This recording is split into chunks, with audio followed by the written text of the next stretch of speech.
Not a lot. Just enough to remind me why I don't watch it. Oh, this is already funny. Just the headline. The list of moves and actions that are now banned from AEW or need to be approved by the company. Maybe that's why Nash is pissed off, because he went for Rock and Austin and not try to duplicate him. Well, it'd be easier to duplicate him. You only have to learn 5 moves. Like you said, and we've all been saying, Tony Khan, you need a hierarchy, and he gets one, and then we make fun of it. Because he's sitting back there talking about the Brock match, and finally we had a wrestling match. Finally we got 2 guys telling a story. They weren't outside the ring the whole time. One of them Was he not watching the same match as we were? Yeah, those games, man, I would say, like, for me, like, the best ones, I would say, are, like, the ones where they try to get a certain, like, time. This is my entire IT team right here on screen.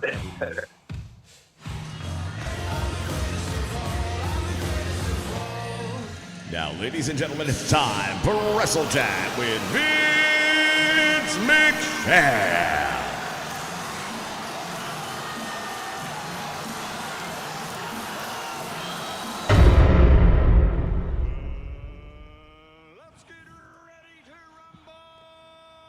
Oh my word, what just happened?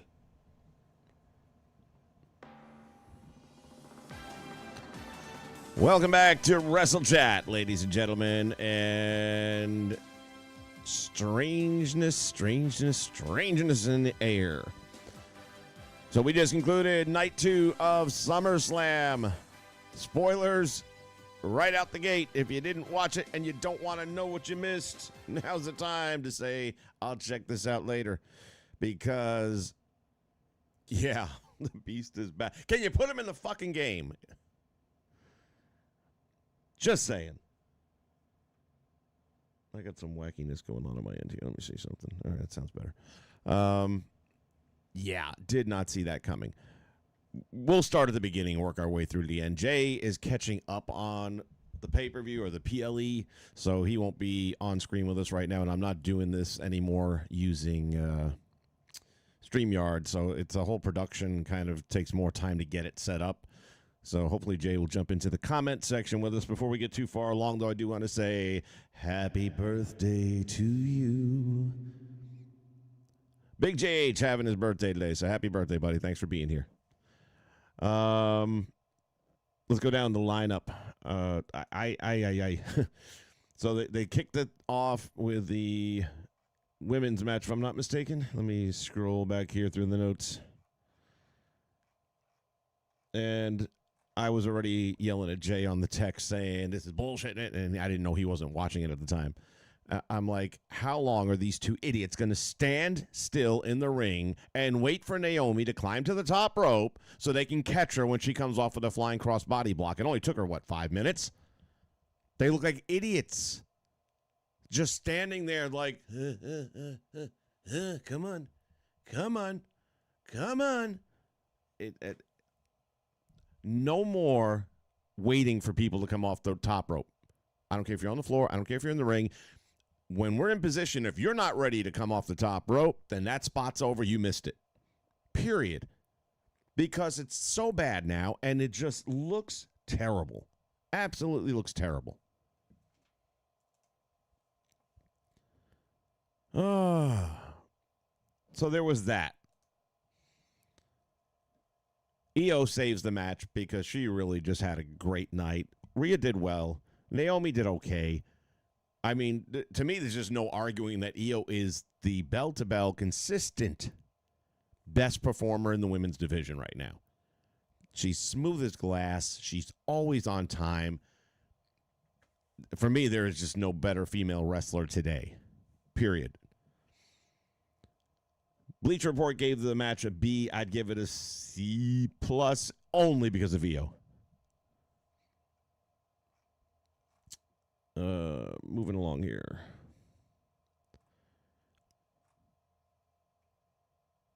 Picking up with the Intercontinental title match. Wait, we're missing matches here. Where are they at? That's what happens when I don't have my own notes. Are they going forward or backwards with this list? This is ridiculous. People. There we go. I think about it. They gave it a B plus, which that's generous. That's generous. I'd give it a C plus. Moving on, we had the tables, ladders, and chairs match for the entire locker room to be a part of. And I was starting to zone out at this point in time because it took a half hour to get everyone in the ring. And I literally fell asleep.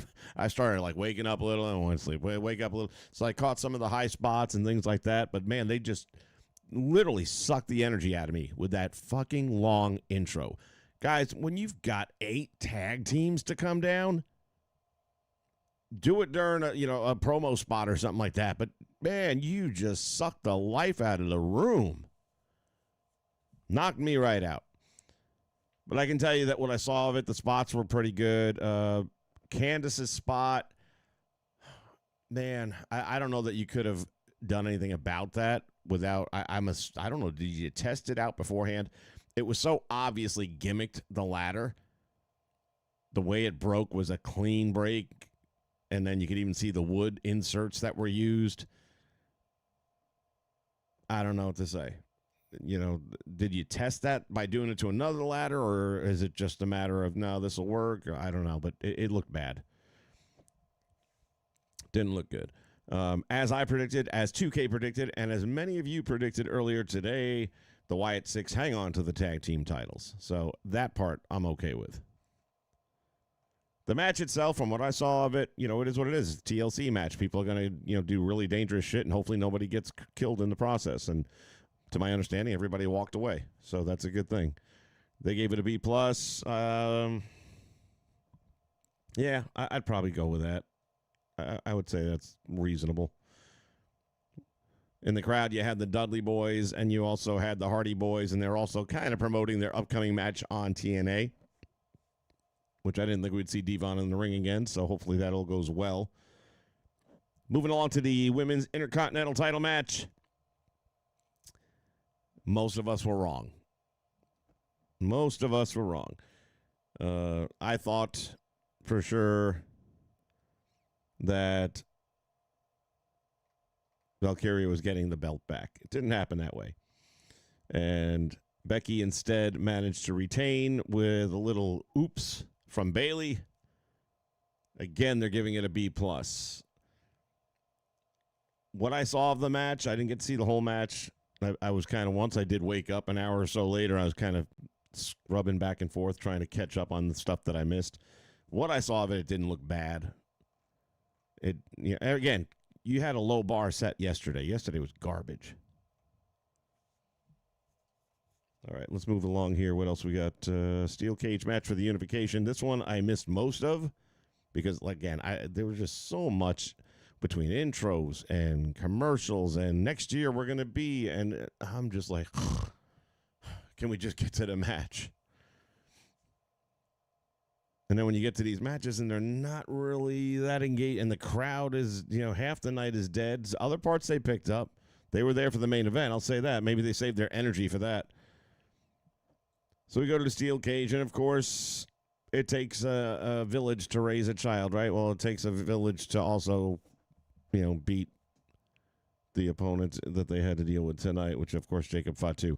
So everybody and their mother gets involved, and it's basically bloodline rules in a steel cage, and they handcuff him, and they beat him up, and they slam him with the steel cage door, and Solo retains the championship. Okay. You should be happy with that outcome, I'm sure. All right, well, at least Bleacher folks gave it a C, which, how could you give that more than a C? Everything about the booking on that was garbage. Absolute garbage. All right, we move along to the Intercontinental title match. AJ Styles, Dominic Mysterio. I think everybody on planet Earth got this one right. Dominic is not going to drop the Intercontinental title to a guy who's running down the last months of his contract and going to retire. And he didn't. Although there were some fun spots in there. There was the reverse takeoff of the Eddie Guerrero chair moment, and then AJ turned it around on Dom, which was great. The boot thing was okay. That was, a little bit strategic and something we don't see all the time, if ever. So anytime you can introduce a little something new that we haven't seen before, that's a good thing. And, of course, the in-ring work between those two guys is always going to probably be top. And it was. AJ may be at the end of his rope when it comes to his wrestling in-ring career, but he still goes as good as anybody and better than some.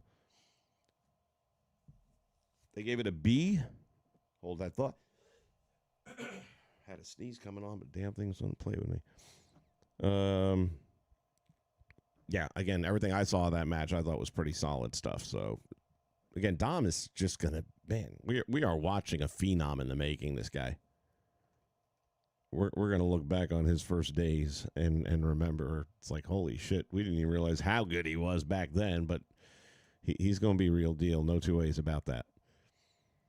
All right. And then, of course, we get to the Cody Rhodes versus John Cena matchup that we all wanted to see, and then what's going to happen and who's going to turn and who's going to get involved. And I said yesterday, by the end of the weekend, we're going to know two things. I said we're going to know if Seth Rollins is legitimately injured or not, and we're going to know if the heel turn of John Cena was a mega flop.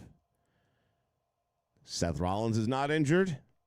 The heel turn was a disaster. There's no candy coating it. They will, but you can't.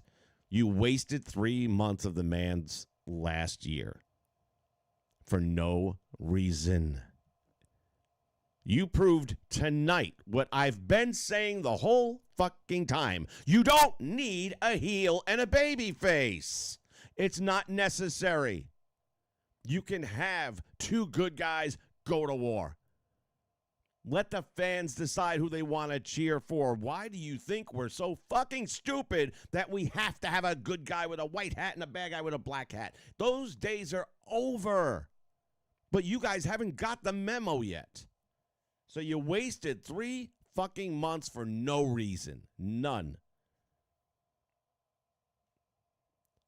Is what it is. That said, they put on a good match. It's a street fight, so it's not going to be a wrestling match. A lot of hard hits. When Cena threw the steps from the ring down on Cody, I wasn't sure he didn't legitimately hurt his arm because I had never seen one man lift up the bottom steps before. The top steps are a little bit narrower in that they're not as wide or deep. And they're probably a little easier to grab, and I'm sure they weigh less. That I know. So to see a guy pick those damn things up, and Cena's this pretty strong motherfucker even at this age, right? And he struggled to get that shit up. And when he got that up and he threw it at Cody, I'm like, ooh, this is not going to go well. It almost didn't. But Cody's a champ. By the way, I got my Cody hat going tonight, which I was going to wear that anyway. That was before I saw the match and how it turned out. And I wasn't so sure he was going to win tonight, but I'm glad it turned out the way it did. I think that's the right move. Cody comes out, does his thing, goes with the 3 fecta of Cody cutters, and still can't get the pinfall. Cena hits with the AA and another AA. Can't do nothing. Cody takes the bottom turnbuckle apart. And all this, inner demons are, do I do it or don't I do it? And this time he's finally doing it. And he's hitting him with the turnbuckle stem, and he's hitting him with it. And I've said this 1,000,001 times about John Cena and his STF. He leaves a gaping window when he locks it on in the arms and the wrist where he connects. And the guy's chin and throat area where he's supposed to be pulling back on, there's always this 6-inch gap.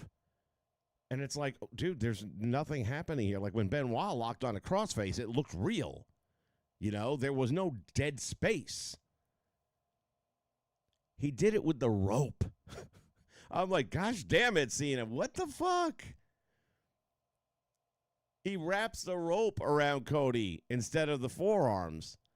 But there's like an 8-inch gap in the rope, and Cody's trying to sell, but it's like, dude, it's not even touching me.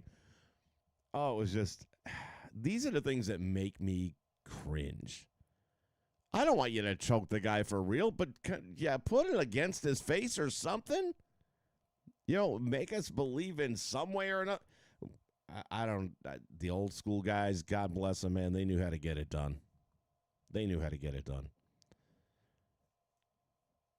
Back and forth again. Cody finally takes him to the top rope. Well, I'll take you back. Cena was getting ready to set up from the top rope. Cody reverses out of it. Cody cutter through the table. Now, if this don't end the damn match, you're going to have to go get a gun. Cody gives him that little Ric Flair, Shawn Michaels moment where Shawn Michaels looked at Flair and said, "I love you, I'm sorry," and then kicked his head off. Cody kind of looked at John Cena and just gave them the salute. And then Cody cuttered him one time to finally put him away.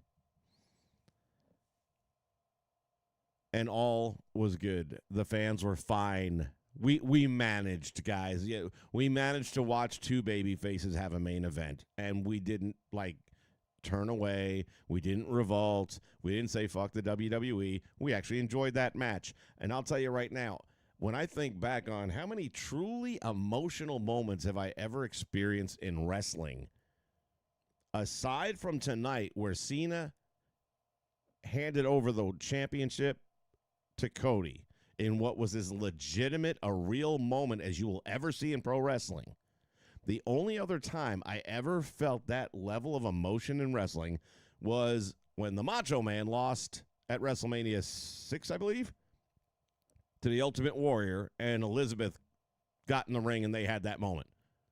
Because we all knew how real that was, and we'd been down that road with him for so many years, and it connected. And that was a truly emotional moment. I had never had another one of those until tonight. And you didn't need a heel. Matter of fact, you'd have fucked it up if you had one. Will they learn from this? No, they will not. They absolutely will not. You're not going to see two heels going at it. You're not going to see two baby faces going at it. That's how you change the product. I mean, who else is doing that? TNA a little bit. TNA will do it once in a while. And Cody gives the stage to John Cena, who's doing his farewells and goodbyes. And I shit you not, when I heard the music, it didn't click with me whose music it was. I thought it was The Rock. I thought Dwayne was coming down to lay him out with a choke slam or something for fucking up or whatever. And then as the chords were progressing and the crowd's popping, and then I saw the Tron and I see Beast. And I'm like, oh my God. I think I said something different. I probably said what Michael Cole said. And then he comes through the curtain and it's like, oh shit. The Beast is back.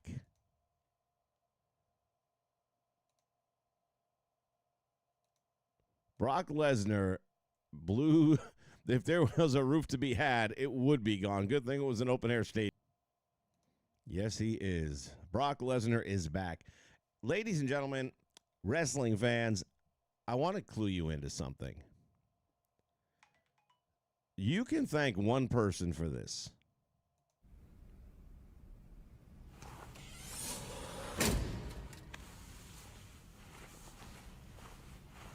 Sidney Sweeney, Hasbro Keynes.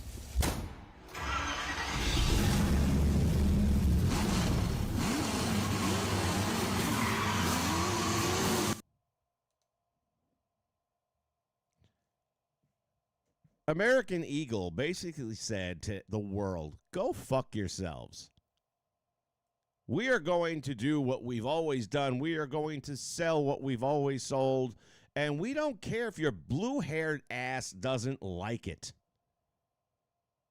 We're going to put a hot chick in a hot car, and we are going to sell a lot of fucking jeans. And they did. History making. $400 million in the first week of the advertising because the blue-hairs helped us. They don't even understand what they're doing. That ad says you're dead. There's no more woke. It's done. We are done with you. You keep talking. We don't listen. And guess what? Brock's back. Because people make their own minds up. And I said this from the get-go. He never did anything wrong. He never did anything wrong. He might have been offered something that wouldn't have been cool, but he didn't accept it. He didn't do it. You can't punish the guy. For 2 fucking years, you've sat him on the sideline for no good reason.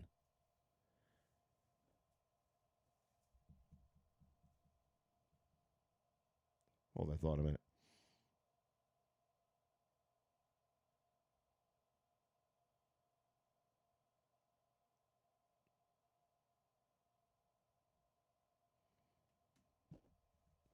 I presume you guys are hearing me, right? Because I mentioned stuff that people have been responding to.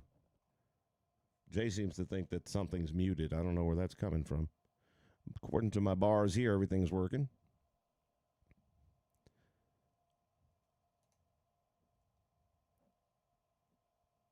Yeah, I think it's a you thing, Jay, because let me see something here. I've been going for a little while now, and people have been answering things that I've been talking about, and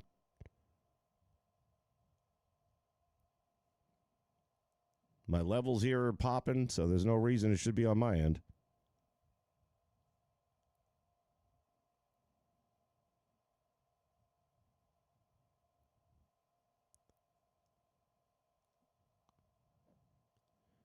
There we go. No, it's working fine. It's working fine.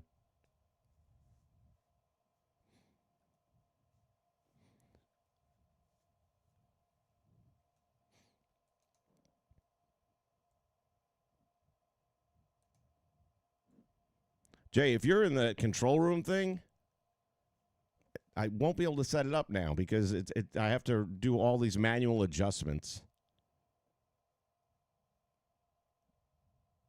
Yeah, that's what I was going to say. On the Ninja screen, if I turn that on, then it's going to be massive echoes and stuff if I open my microphone.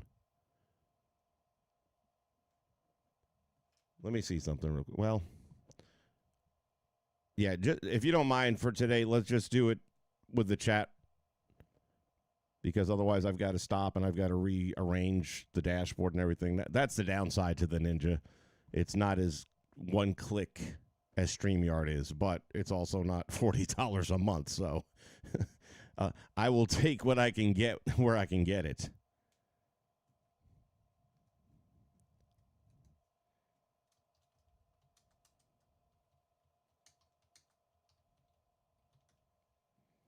I'm not sure if he's listening to me through the Ninja device that we use, then he's not going to be able to hear me. So hopefully he'll see the note and then he'll watch along.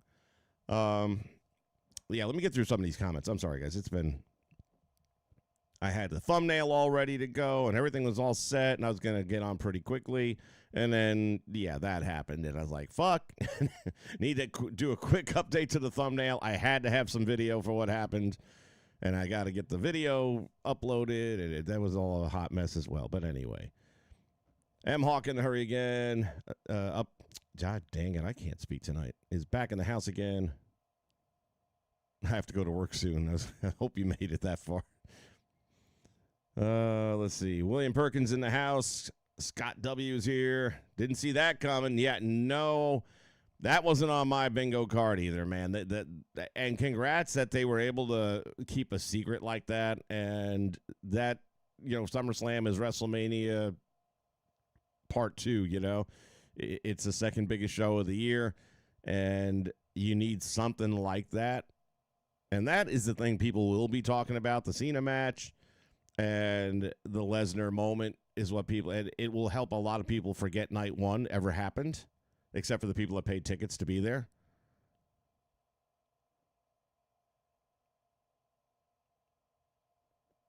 It's the strain, says Big JH. No rocker sunglasses. I told you they're Jesse Ventura sunglasses. No, not for this one.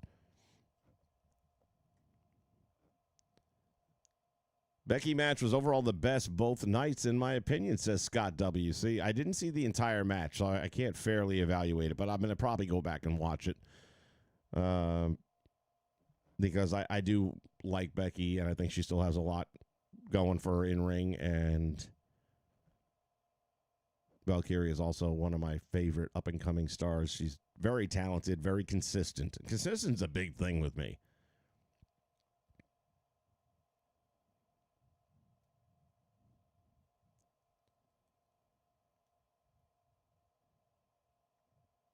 Yes, once again, Big JH having his birthday with us. I was going to send the cake, but I didn't have time.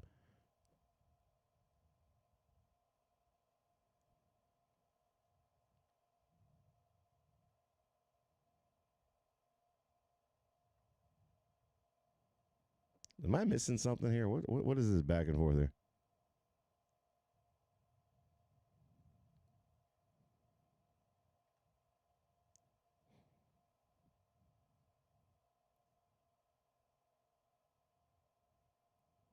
Oh, was it last week? Dude, I literally just saw the message today. I don't know why it would take that long to pop up. I mean, I've been in my messages at least once a day. So that's kind of strange. Well, happy belated birthday then. Yeah, literally. I mean, I just saw it today, and I was in there yesterday, and it wasn't there.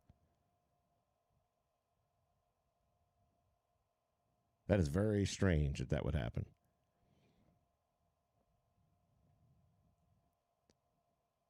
They killed Candace.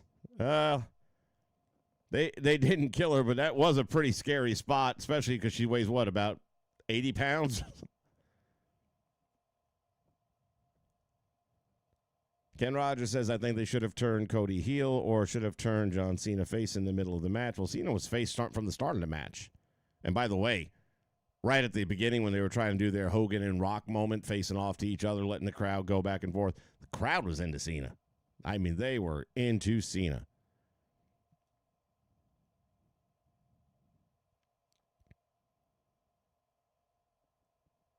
Ken, you can't possibly think that Lesnar coming out the end was bland? Dude, it's all anyone is talking about. It was something you had no expectation was going to even be a possibility. They were just, talk about the swerves. They haven't done anything good with the Seth Rollins swerve at all. Not from the beginning to the end.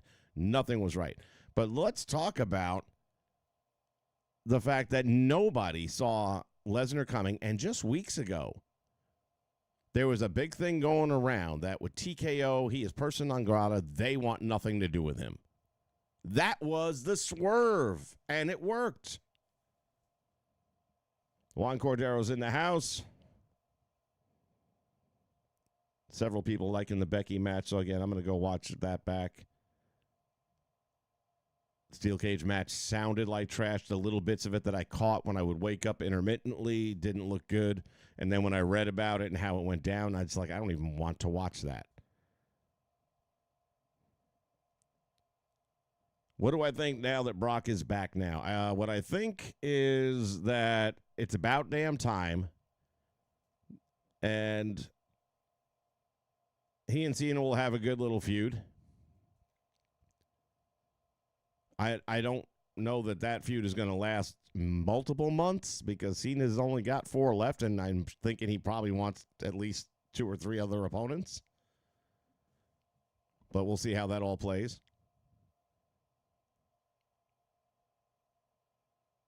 And since 2K has a pretty good model of him already available from last year that they pulled out of the fucking game, can you put it in? You owe us. You have fucked the pooch so much with this game this year.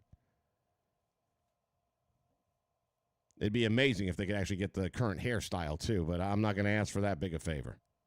I'll just settle for the Trons, the music, and an actual Brock figure.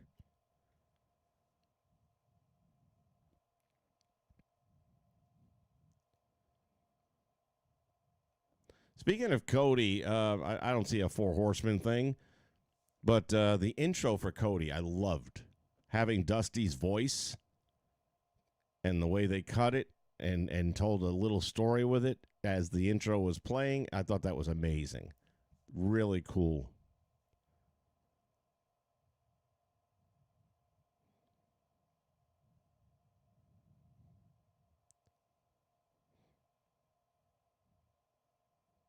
Yeah, when Arn was in AEW with Brock Anderson and Cody there, they could have done some. I mean, they're not going to call it the Horsemen because I don't think they can. I'm pretty sure the WWE has rights to it, so if they wanted to, they could. I just don't see them going down that road.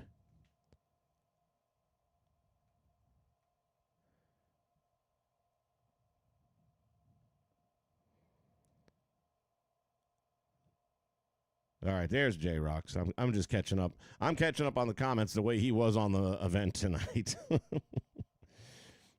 Andrew Roberts says, what's up? Donnell Mason is happy to have Brock back. Yeah, of course. I mean, geez. The guy is legit. When they say he's a beast, that's no lie. That's a title he has earned and continues to earn. TLC was the favorite for J-Rocks overall on both nights. I'm going to probably watch that one again. I did see a majority of it. I kind of nodded off a little bit here and there simply because those entrances too fucking long. It had to be 20 legit minutes of just entrance. It sucks the life out of the room.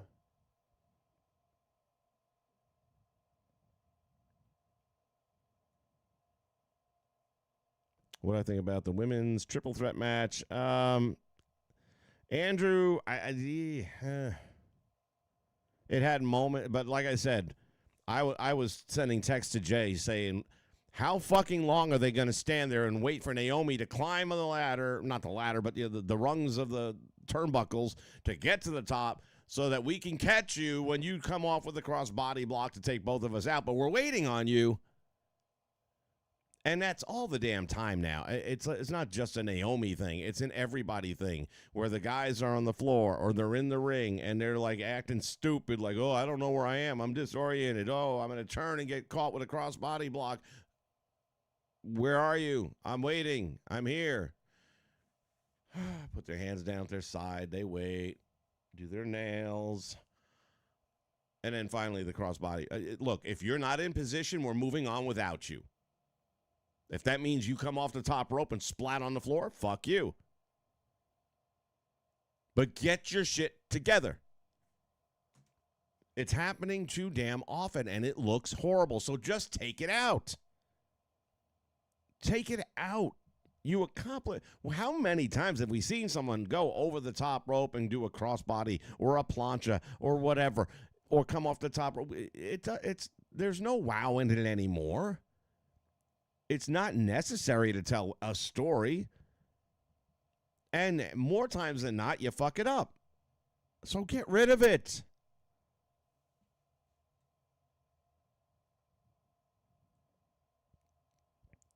But that's what I thought of the triple threat.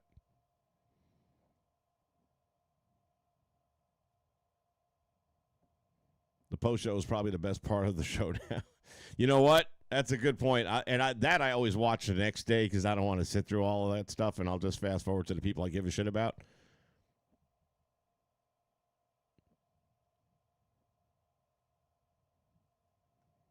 They were talking about a ban. A ban on what? Floss Jones music. Hey, man, what's happening? Arn Anderson owns the rights to the Four Horsemen? For real? Where'd you get that information? I never heard that one.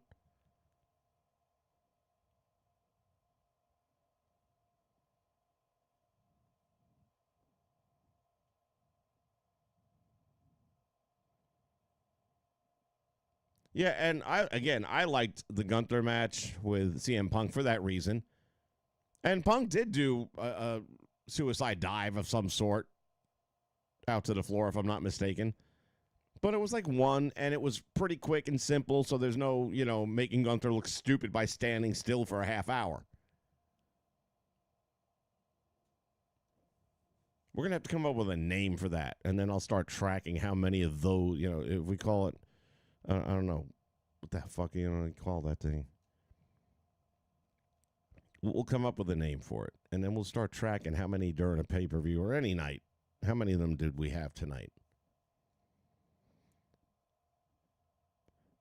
There's a lot of bad camera shots tonight, Jay says, like the camera showing Lyra putting her hand back into the zip ties because it came out. All right, I'm going to have to watch that back again because I didn't see any of that stuff there because I was half in and out.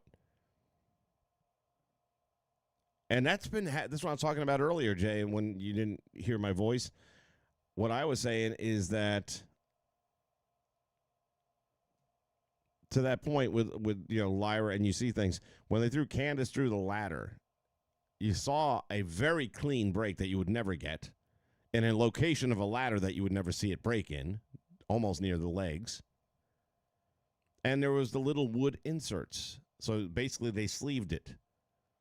They sheared them off clean, then they sleeved it with the little wood inserts, and you saw all that on camera.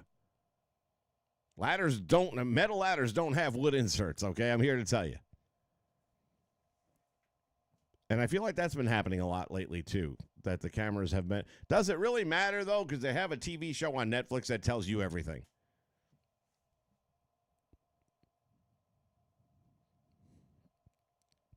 Conrad said that? Wow. Well, that's a legitimate source. How does an Arn Anderson, an individual, get the rights to the Four Horsemen name? I would think that's intellectual property of WCW. I mean, granted, it was around in the NWA. Maybe he somehow managed to, but I would think WCW, when they bought the NWA, they got their video library. Usually that includes intellectual properties. There's a good story to be had right there, man. If I ever do meet Arn Anderson, that's the only question I got for him. How'd you do that?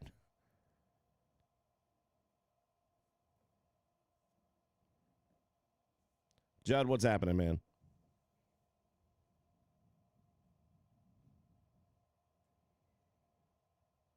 All right, we're going to do a quick poll here. Give me a second while I whip this out.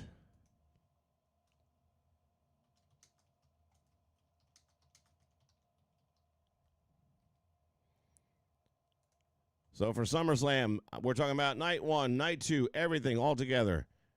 Did you like this SummerSlam? Now, I'm not saying did you like the ending, did you like the Cody match, did you like the Lesnar return? As a 2-night event, did you enjoy it, and did you feel that it was a good show for 2 nights? I'm sticking with no, even though I loved the finale. I loved the Cena-Cody match. I loved that there wasn't a heel. I hate the fact that because there wasn't a heel, you wasted 3 months of Cena, because the way you wrote that off on Friday night was a joke. That never should have happened. It should have happened naturally during the match. So let's talk about how I would have fixed that problem the same way I would have fixed the Seth Rollins problem. I would never have had that promo happen on Friday night. Cena comes in, continues being the bad guy that he's trying to be, that nobody's believing he is, and now it's role reversal. Cody's doing everything. He's taking the cheap shots because it's a street fight. It's legal. And you know what? I hesitated. It cost me the title. I'm not hesitating anymore. And he's taking the turnbuckle apart, and he's beating Cena with it. And then all of a sudden, things flip around a little bit. Cena has the turnbuckle now in his hand, and he holds back and waits and looks around. And the crowd starts chanting Cena, Cena, Cena. And he looks down and he drops it. And says, no, I'm like he did with the belt. Like he did with the belt. He had the belt. He was going to use it, and he threw it down and said, no. Now you can naturally, throughout the course of the match, with the audience, become the babyface. It can naturally manifest itself, as opposed to this, that stuff I've been doing for the last 3 months? Yeah, it's all garbage. You know I don't believe that. Wow. There is a serious creative problem in the WWE today. Serious problem. And I can't figure it out because last I heard, Triple H is still in charge, and he used to have the Midas touch. But man, oh man, to plug Brock Lesnar in a cameo spot in the last 2 minutes does not a pay-per-view make.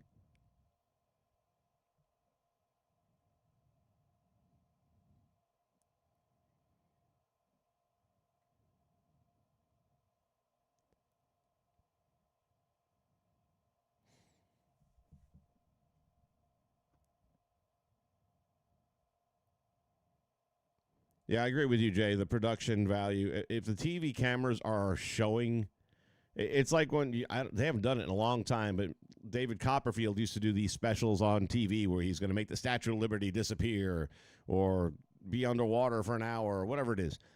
Can you imagine if the camera kind of slipped around the corner and showed you the Statue of Liberty is right there?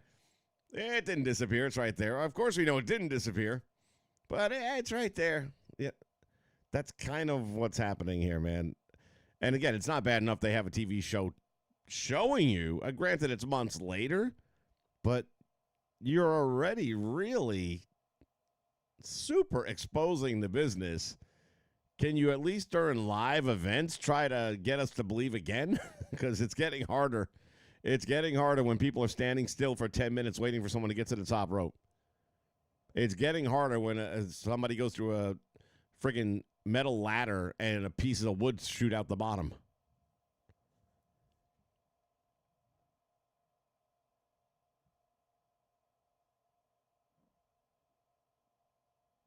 He came up with the name. Well, yeah. Here's the thing about that surprises me, though. When you work for major companies, granted, the NWA back then was, they were technically regional at that point. WWE was, or WWF at that time, was well on its way to dominance. So it's possible, I suppose, because of that. But when you talk about let's say you worked for the WWE and you came up with that name and pitched it and they bought it and said, yeah, we're going to run with that. You don't own that name. Anything you come up with under our banner is us. And you sign paperwork in the beginning that says that. Disney's the same way. Most companies are the same way. If you come up with an idea, you're entitled to nothing, and you will like it. We don't give you money for it. We might, but we certainly don't have to. And they generally won't, because then they're acknowledging that you gave them an idea that's worth money. Then you might still try to sue them, and you might still get money from them. So generally speaking, if a major company, you work for them and you come up with an idea, it's their intellectual property, even though it was your idea. But the NWA wasn't quite at that level at that time, which is probably how he can get away with that. I'm surprised the WWE wouldn't have just bought that name from him.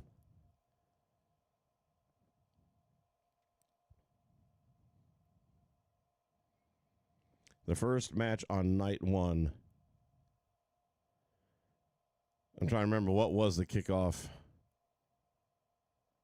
I remember. Oh, Roman and Jay.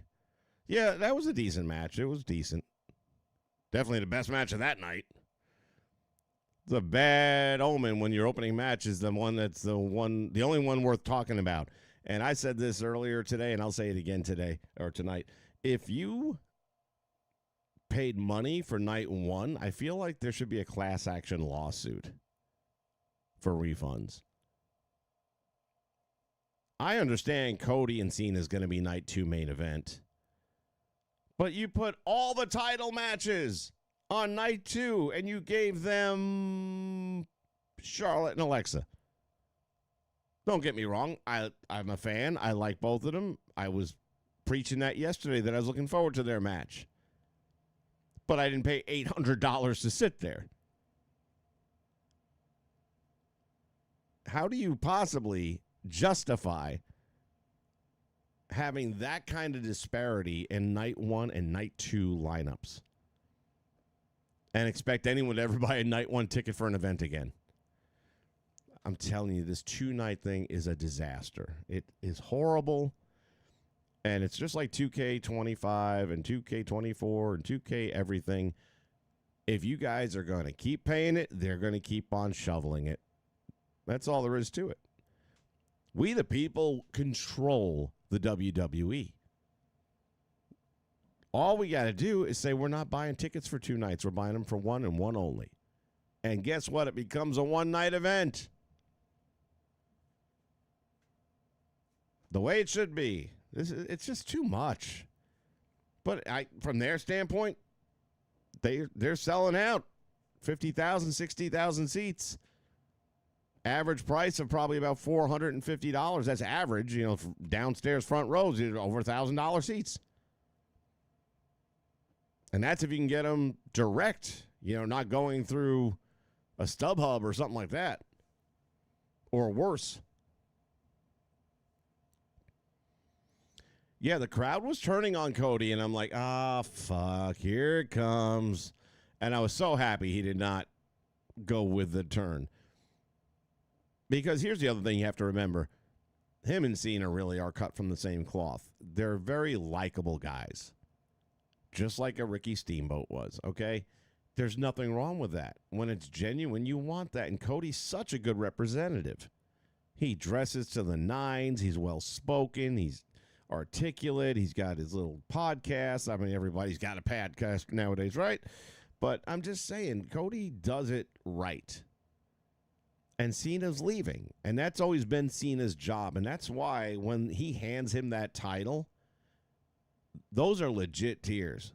But even before they got to that moment where they were embracing and Cody was welling up, just when he picked up the belt, it was starting to really hit me in a way that I hadn't felt in a lot of years in a wrestling moment. This was legitimately the passing of the torch. And you're going to need that person who does the Make-A-Wishes, the person who's on Good Morning America and represents. You have to have that. And he's that guy, and he's good at it.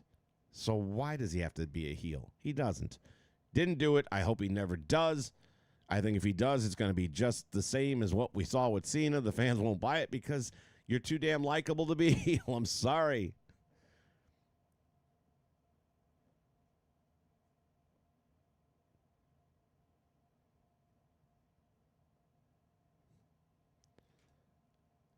Let's see.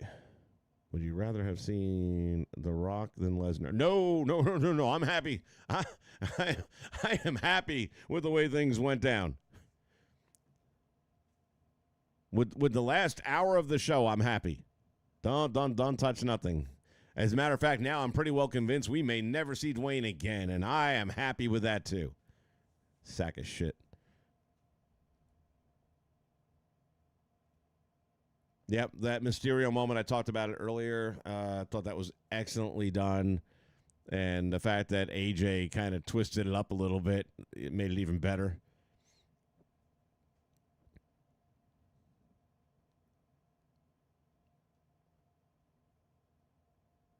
Jay, they had Jade and Tiffany go on night one, too. Yeah, I know. That's why I want my money back if I'm on night one and I'm paying for it.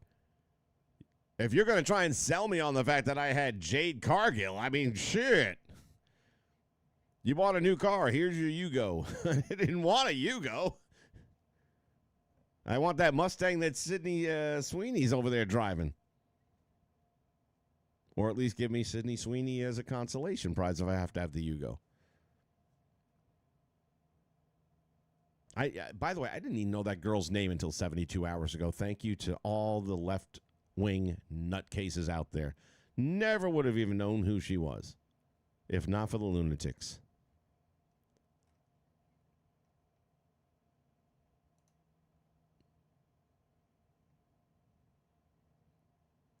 But I'm telling you right now, sure, they probably had this in the works. I'm not saying they threw this together in the last week or so. But I'll tell you, they felt a lot more comfortable and able to pull the trigger after this stuff started happening. I'm not here to tell you to buy American Eagle jeans. And I definitely won't say that they're the most comfortable jeans I've ever worn. Or that they make your butt look amazing. Why would I need to do that? But if you said that you want to buy the jeans, I'm not going to stop you. But just so we're clear, this is not me telling you to buy American Eagle jeans. Sydney Sweeney has very keen. You see what I did there, right? Yeah, I see what you did there. It's called a play on words, people. But fucking left, man, they just can't keep their shit together. So this girl comes out with American Eagle, cuts these commercials. They are exploding. The people have spoken. The majority of the country electing Trump. The Sydney Sweeney stuff. We are done with woke. You guys keep on crying. Your people aren't in there to help you anymore, and they're not coming back anytime in the future. You're done. Your experiment failed. We are kicking you to the curb. If you ever get an iota of common sense back in your head, which I don't think is possible, I think the blue dye has got to the brain. But if you do ever get any common sense back, welcome back to the regular world. But in the meantime, pretty girls sell pretty products. They sell jeans. They sell hot cars. That just worked in history, and it'll work again, and it's working. $400 million. So you guys cry yourselves a river. It ain't going away. And Brock Lesnar is back. Deal with it.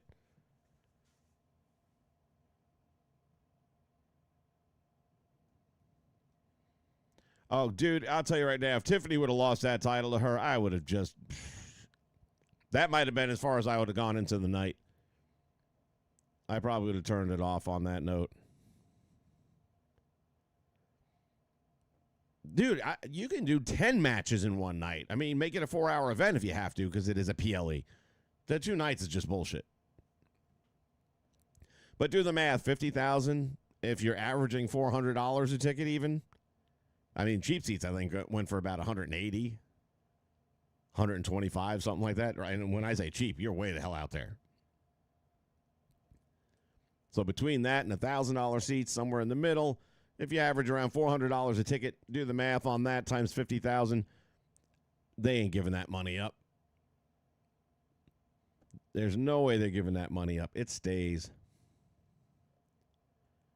Deal with it. All right, ladies and gentlemen, that's going to wrap this one up. I thank you guys for being here with me. I thank Sydney Sweeney for restoring the universe the way it's supposed to be and allowing Brock Lesnar to come back into professional wrestling where he never should have been gone from to begin with. We'll be back with some more stuff. Oh, by the way, how'd the poll go? 60% enjoy. Well, you know what? 60% is just barely over 50, and I didn't get to vote in it. I don't know why it doesn't let you vote in your own polls, but it doesn't. But that would probably make it like 45 to 55. And that's pretty close to 50-50. And for a SummerSlam, that's not good. SummerSlam should not be even close to a 50-50 like. You know what? I wonder, and I wish I'd have done a separate poll, if you are only rating it on night 2. I have a funny feeling a lot more people, I think we're going to have 70% liking it, 80% liking it. I would have said I liked night 2. Maybe not all of it, but enough of it to say, yes, night 2 was a good. Night 2 was SummerSlam pay-per-view. Night 1 was SmackDown 2.0. Yet you charged people $1,000 to watch that. And you called it SummerSlam. But that's all right. All right, everybody. Have a great rest of your evening. We'll see what future holds on Monday Night Raw. The fallout is to come. And now we will see where Cena lands. Is he going to be a Monday Night Raw exclusive now that he's no longer champ? Or will he perhaps be still going back and forth to 2 programs? I don't know. Interesting to find out. I was kind of hoping we'd have one night tag team with him and Cody against a couple of guys. I don't know, Lesnar maybe and somebody else. I wasn't thinking about it being Lesnar. I assumed somebody else would come out. But, yeah, it'd be nice to see them for one night as tag team partners. That'd be cool. Maybe Saturday night main event or something like that. Thank you guys for being here and checking us out. This is Wrestle Chat. Next time around, we'll have Jay here as well in the studio on the screen. Until then, have a great night, and we'll see you real soon right back here on the Nation Network.